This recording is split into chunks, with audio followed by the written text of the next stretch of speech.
उपराष्ट्रपती पदाची निवडणूक पार पडली आणि परत एकदा फोडाफोडीच्या राजकारणाची चर्चा सुरू झाली। कारण निवडणुकीपूर्वीच महाविकास आघाडीतले काही नेते मॅनेज होऊ शकतात अशी चर्चा होती। राज्यपाल महाराष्ट्रातले असल्याने महाराष्ट्रातून विरोधी पक्षांचीही मतं त्यांना मिळावी यासाठी देवेंद्र फडणवीसांनी विरोधी पक्षातल्या नेत्यांशी चर्चाही केल्या, पण ते आमच्या विचारांचे नाही असं पवारांनी म्हटलं। तर काँग्रेस आणि ठाकरे गटानेही पाठिंबा देण्यास नकार दिला।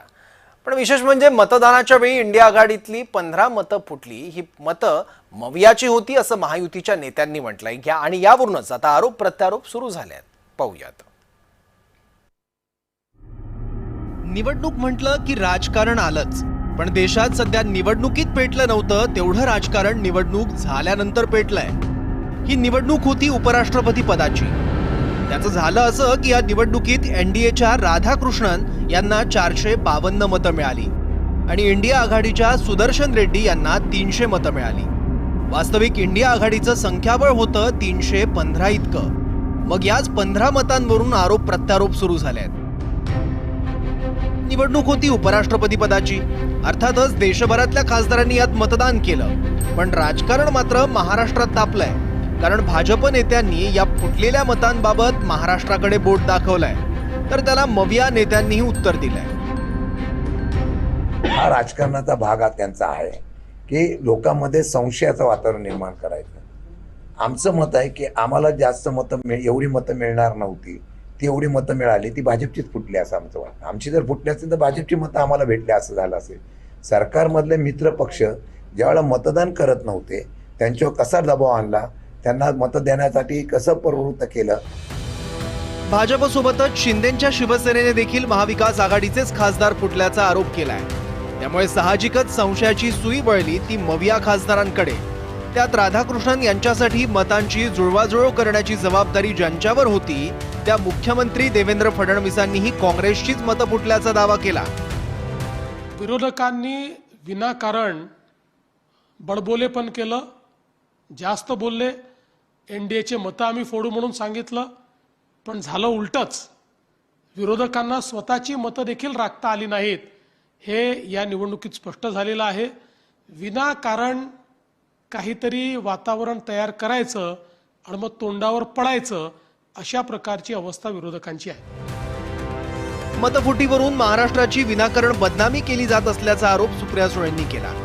फुटलेली मतं दुसऱ्या राज्यातलीही असू शकतात असं सुळे म्हणाल्या। तर दुसरीकडे श्रीकांत शिंदे मात्र क्रॉस वोटिंग करणाऱ्या मविया खासदारांचे आभार मानून मोकळे झालेत। हाँ, उनको भी धन्यवाद कहा है क्योंकि इंडी गठबंधन के जो नेता है राहुल गांधी, वो हमेशा कह रहे थे कि अपनी अंतरात्मा की आवाज़ सुनो। तो सही में अंतरात्मा की आवाज़ इंडिया अलायंस के एमपीज ने सुनी और उन्होंने जहां उनकी अंतरात्मा ने कहा उनको मतदान करने के लिए, वहाँ उन्होंने ठीक से मतदान किया। इसलिए एनडीए का जो मतदान 427 था वो बढ़कर 452 हो गया। कुठलीही निवडणूक आली की घोडेबाजार, फोडाफोडी असा एक नवा पायंडा महाराष्ट्राच्या राजकारणात पडत चाललाय। उपराष्ट्रपती पदाच्या निवडणुकीत हेच घडलं का हा प्रश्न पडतोय। याचेच संकेत तर आगे आगे देखो होता है क्या असं म्हणत फडणवीसांनी दिलेत का असाही एक प्रश्न पडतोय। याचेच संकेत देवेंद्र फडणवीस यांनी निवडणुकीच्या आधी दिल्याची चर्चा आहे। दुसऱ्या बाजूला राष्ट्रीय पातळीवरती आज उपराष्ट्रपती पदाची निवडणूक आहे। विरोधकांकडून असं म्हटलं जातं की क्रॉस वोटिंग होईल आणि एनडीएतले सुद्धा काही खासदार आमच्या युपीएच्या उमेदवाराला मतदान करतील। त्यांनी निश्चित स्वप्न पाहत राहावं। मी एवढंच म्हणेन, आगे आगे देखिए होता है क्या। महाराष्ट्रात क्रॉस वोटिंग होईल, आगे आगे देखिए होता है क्या। त्यामुळे फुटलेली मतं महाराष्ट्रातीलच आहे असं जर युतीचे नेते म्हणत असतील तर याची माहिती महायुतीच्या नेत्यांना कशी? महायुतीनेच ही मतं फोडली का? आणि मतदान गुप्त असताना कोणाची मतं कोणाला गेली हे कसं कळलं असे प्रश्न सुप्रिया सुळेंनी उपस्थित केले आहेत। एक तर मला प्रश्न विचारायचा आहे, खूप प्रांजळपणे हा प्रश्न मी विचारते, ज्यांनी आरोप केले असतील त्यांना, की तुम्हाला कसं माहिती? देशाने मतदान केलं ना, आम्हाला काय वेगळ्या रंग, मी या इथे सगळीकडे मतदान करणारी मी एकटीच आहे। मला जे नंबर, मला जो कागद दिला त्याच्यावर कुठलाही नंबर नव्हता, पारदर्शकपणे होतं। अच्छा, तुम्ही महाराष्ट्राचे मतदार का? चला तुम्हाला गुलाबी रंग नाही, इथे पांढराच रंग चालतो। त्यामुळे असं कुठलाही वेगळा पेपर, आणि जर हे सिक्रेट वोटिंग होतं तर मग यांना कसं माहिती की कुठली मतं फुटली हा प्रश्न मला विचाराल जर असे आरोप असतील तर मी माननीय आपलं त्याचे अध्यक्ष खरं तर प्रेसिडेंटलाच पत्र लिहावं लागेल की ह्याच्यात काहीतरी गोलमाल दिसतोय. अर्थात फुटलेली मतं ही देशातल्या कुठल्याही राज्यातली असू शकतात.